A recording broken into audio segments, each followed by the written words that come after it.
Welcome to the 2019 Street Twin, Triumph's performance-enhanced kind of gateway drug to custom bike culture. This is the turnkey solution that Triumph have improved the performance of in the hope of improving your Triumph biking experience.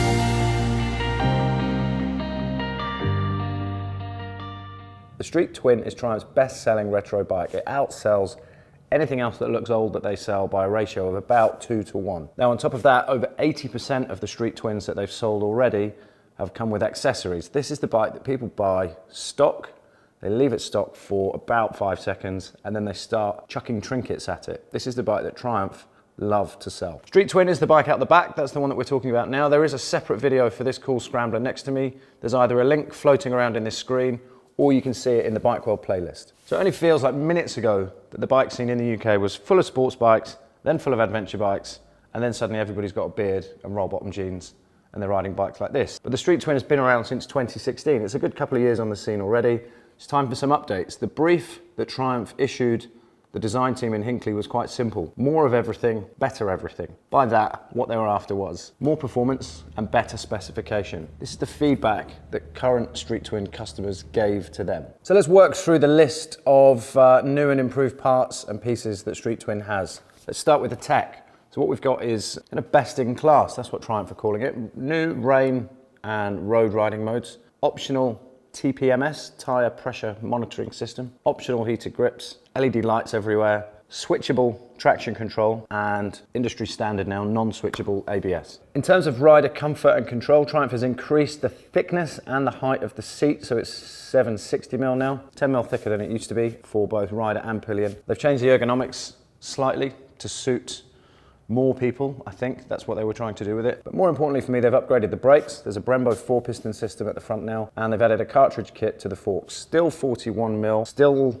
unadjustable, still by KYB, but they are an improved version of the old fork. The brakes being upgraded is an important one for me. I can remember moaning about it a little bit on Street Cup, a little bit on Bobber, that whole single disc system that they used to have, and the old calipers that they used to have, I just don't think could cope with the demands and the capabilities of the rest of the bike. So it's great to see any manufacturer listening to not only spoiled journo reviews, but the owner reviews as well. Some of the feedback and data that they've taken from existing owners is what shaped and formed this 2019 version. Another small detail that Triumph has added thanks to feedback from existing owners is that the fuel cap can now be left locked or unlocked. Sounds trivial, you might not know what I'm waffling on about, but some people like the idea of having a fuel filler cap that's permanently unlocked. I live in central London. If you leave anything permanently unlocked, it's permanently stolen. So I like the idea of being able to lock things up. Handily, you can do that too. But if leaving your fuel filler cap unlocked is a thing for you, go and have a look. They've added a sizable amount of power for this sector of the market as well. Torque stays the same at 80 Newton meters, but the torque spread is a lot wider. So torque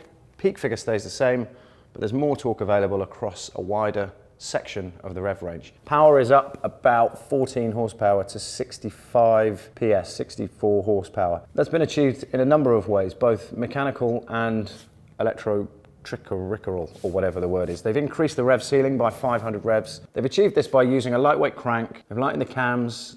They've used magnesium case covers. They've changed exhaust and inlet valve duration and timing. And they've also increased the compression ratio from 10.5 to 1 to 11 to 1. A fair amount of work really, rather than just remapping the thing and adding an extra 500 revs with a laptop. There's some mechanical work that's gone on inside the bike as well in order to improve our riding experience and the bottom line power figure. Triumph has also nailed the devil in the detail. They've tweaked tiny little elements of their own logo across the bike. They've worked very hard to maintain the same amount of base appeal that Street Twin has always had, but at the same time, just giving it a fresh look for next year. They've also worked on those cast wheels. They've prettied them up. They look cooler now than they ever have. The producers just told me I'm using my hands too much and getting handsy, so in Talladega Night style, I'm going to spend the next 10 seconds just doing this with my hands. And at the end of the day, A2 license owners, fear not, you can pop along to your dealership and they'll fit an A2 kit just for you. Handily for phone freaks like me, Street Twin has a USB charger under the seat as well, so you can charge your phone as you ride. Street Twin weighs 198 kilograms dry, it has a 12-litre tank, and the bars are 785mm from tip to tip. Although the fuel tank is small at 12 litres, Triumph are claiming 74 miles to the gallon from this bike. That's quite a lot, in case you didn't know.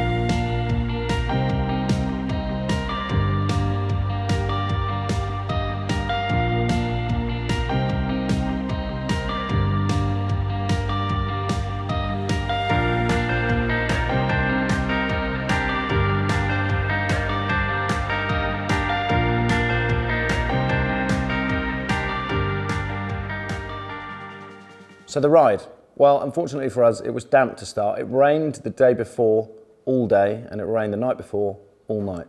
So although the sun's out in the video that you can see of me riding this bike, it was actually soaking wet, and in places the road was like glass. We got stuck into the ride. It was easy to see, even before we left the hotel car park, why this bike appeals to new bikers as much as it does, shorter females and male bikers as much as it does.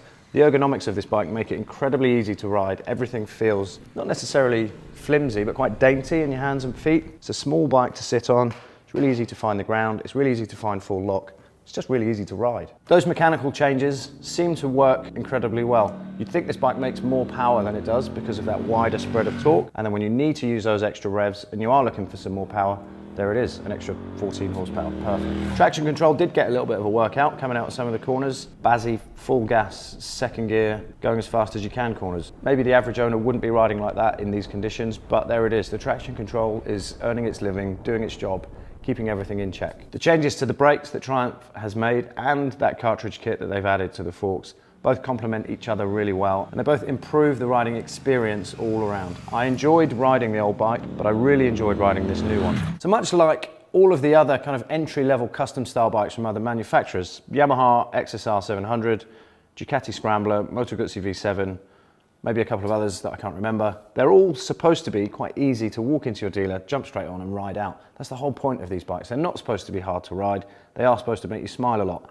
The fact that Triumph has added more power only increases and enhances your Triumph ownership experience if you choose to go and buy one. And this new 2019 version will give you all of the same fun and thrills as the 2016 one, just a little bit faster and a little bit cooler. So the price, the most important numbers, £8,100 on the road for the black version. There are two others, the Ironstone and Carrossi Red.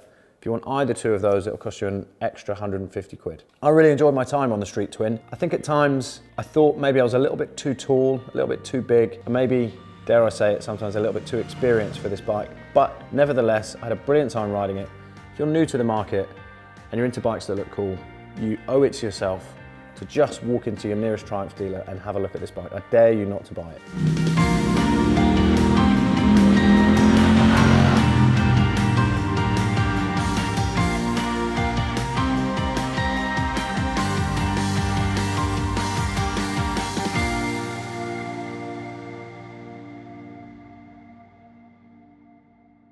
So every now and then in our reviews, I get asked in the comment section what that jacket is or what that helmet is. In this review, I was wearing the Spiddy Garage, a jacket that we got from Bike Stop. They're selling it for pretty much less than anyone else in the country. It's a £420 coat. I think it's worth it. But right now at Bike Stop, you'll get one for 335 quid.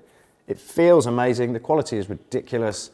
I've wanted one for ages. I'm really glad that I got the opportunity to wear it on this launch. If you enjoyed listening to me waffle about this bike, click around here somewhere. There's a thing that says subscribe, and there's a little bell somewhere around here as well. Click subscribe, hit the bell. You'll get a notification every time we produce something new for you to watch.